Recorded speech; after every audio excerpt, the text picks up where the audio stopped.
Domínio Público, seu programa de entrevistas está de volta. A cada semana tratamos aqui da política, da economia e de temas da atualidade. No programa de hoje vamos conversar sobre os efeitos devastadores do crack. A nossa entrevistada é a psicóloga Claudete Lilia.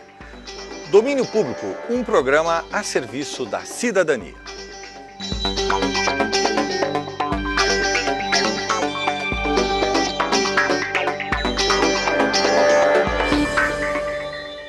A psicóloga Claudete Lilia é professora do curso de Psicologia da Universidade Luterana do Brasil, a UBRA, e integra a equipe multiprofissional do NAVIVE, o Núcleo de Atendimento de Vítimas de Violência. Boa noite, psicóloga Claudete. Boa noite. Claudete, hoje o crack é uma epidemia, não apenas aqui na região metropolitana de Porto Alegre, mas em todo o Brasil. Por que essa droga causa dependência tão rápida? Bem, logo após ser fumado, o crack entra em contato com os pulmões e como o pulmão é um órgão extremamente vascularizado e de grande extensão, ele é absorvido rapidamente, entrando na corrente sanguínea e entrando em contato com o cérebro. No momento que chega no cérebro, provoca uma sensação de prazer intensa, euforia e uma sensação de poder muito grande. Então a pessoa perde o medo, e isso faz com que o crack esteja associado diretamente a questões de violência, que se fala tanto hoje, né? A pessoa perde o medo, ela age por impulso. Então, como esse prazer é muito grande, mas passa rapidamente também, ele precisa de mais e mais e mais para manter essas sensações durante o dia. Então, o que acontece? Como a droga acaba em seguida, ele precisa de mais droga e mais droga.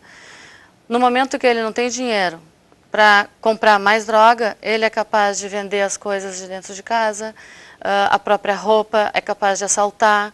Então, na hora do assalto, por exemplo, como ele não tem medo e tem aquela sensação de poder muito grande, facilmente ele puxa o gatilho ao menor movimento da vítima. A exemplo daquela moça que foi morta, né, com um tiro, grávida, ela foi tirar o cinto de segurança do carro e ele atirou, né? Então, esse freio que todos nós temos, por exemplo, se a gente tem uma arma na mão, mesmo que seja para se defender, tu pensa duas vezes antes de puxar o gatilho. A pessoa sob efeito de drogas não pensa, nenhuma nem duas vezes, ele puxa o gatilho. E essa dependência, ela é gerada num período curto? Como é que funciona no caso do crack? Como Claudete? o efeito é imediato, uma vez uma paciente referiu assim, é como um flash de fotografia. Assim como ele ilumina rapidamente, ele também se apaga. O efeito do crack é assim, é um prazer imenso, uma sensação de excitação muito grande, que o usuário logo em seguida busca novamente quando ele acaba. E mais uma vez, até acabar todos os recursos. E ao mesmo tempo é uma droga barata, né? E é barato, e esse de talvez fácil seja um dos acesso. grandes. Por isso a popularização também do crack. E acho que uma outra coisa importante de mencionar, assim, até chegar no crack, o que aconteceu antes? Então, muitas vezes a gente observa também os internos falarem assim, eu já comecei a usar a droga em casa. Claro que a gente não pode generalizar, mas em muitas famílias já existe uma certa conduta dependente antes mesmo do crack surgir na vida delas. Por exemplo, o álcool.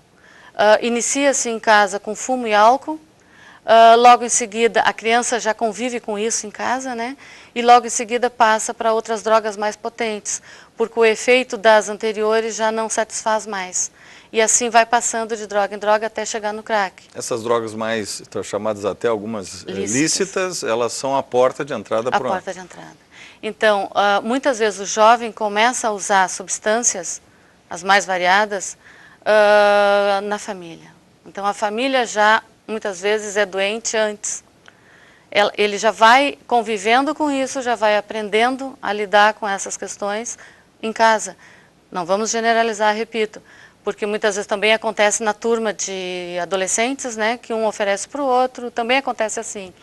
Mas o que se evidencia nas clínicas de internação é os jovens falando que aprenderam a usar a droga em casa. Claudete, nós infelizmente. tivemos aí o caso, por exemplo, drama de uma mãe, né, que no ato de desespero chegou a matar o filho e vários casos, mãe que acorrenta o filho, quer dizer, como é que tu vê a família, ela acaba sendo também, acaba ficando vítima da droga? Como é que é essa questão? Especialmente no caso do crack, como é que a família se situa? Na realidade é uma família doente. Sempre que você tem um usuário de drogas em casa, a família toda está envolvida. O usuário faz coisas em casa de desesperar qualquer pessoa. Já basta ver um filho estragando a sua saúde, né? Jovem, com todo um futuro pela frente, e de repente entra nessa estrada sem volta, né? Isso já provoca um desespero imenso. Agora, conviver com a violência dentro da própria casa, com os filhos, um filho usuário de crack, principalmente, que é substrato da cocaína, enfim, né? Ele é capaz de vender até a própria casa. Houve casos que eu entrei em contato de vender as aberturas da casa. Quando os pais chegaram em casa, depois de um período breve de férias, encontraram a casa sem as aberturas. Então, é de tirar a pessoa, realmente, é desesperador. Claudete, como é que, muitas vezes, já numa situação avançada, ele já passa a ser consumidor, como é que a família pode fazer essa ação mais preventiva, né? Muitas vezes há sinais e o pai e a mãe não identificam. Quer dizer, como é que os pais podem ter uma ação mais preventiva, no caso especialmente do crack? Acho que esse é um problema bastante complexo, né? O que acontece com as famílias hoje? Se tem tempo para estar com os filhos, se tem tempo para almoçar, jantar com os filhos. Muitas vezes os pais são obrigados a trabalhar fora, enfim, né, pela subsistência, e sai de manhã e volta à noite. Os filhos muitas vezes são entregues à escola, na melhor das hipóteses. Né? Às vezes nem isso também, né? Na melhor das hipóteses. Fica o dia inteiro na escola, almoça na escola, muitas vezes vem jantado da escola. E chega em casa, o que acontece? Os pais cansados, 1000 atividades, 1000 coisas para fazer ainda. Tem, eventualmente, a internet, que a criança o adolescente vai para a internet, e que contato a família tem com os pais. Essa é uma questão que a gente tem que pesquisar muito ainda, né? Mas eu observo assim, as famílias têm pouco tempo uns para os outros, né? E os pais têm pouco tempo para os filhos. Como é que a gente vai observar os filhos se não tem esse tempo? Então, assim, para prevenir, tem que observar qualquer mudança de comportamento, agressividade, falta de sono, insônia, né? Na adolescência é bastante comprometedor, distrações, enfim. Como é que essa criança e adolescente, está reagindo às coisas do mundo? Existe diálogo? Esse tempo para observar os filhos é necessário.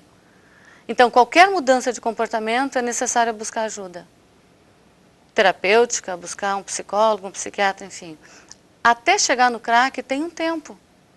Então, conversar sobre isso dentro de casa, chamar a atenção daquelas crianças que começam a ir às festinhas.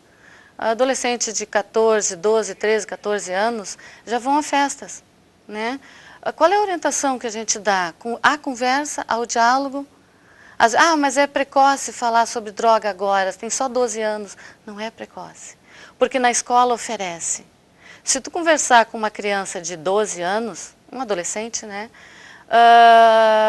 Muitos vão dizer assim, mas já me ofereceram isso na escola. E eles dão até o nome. Pitico, maconha, né?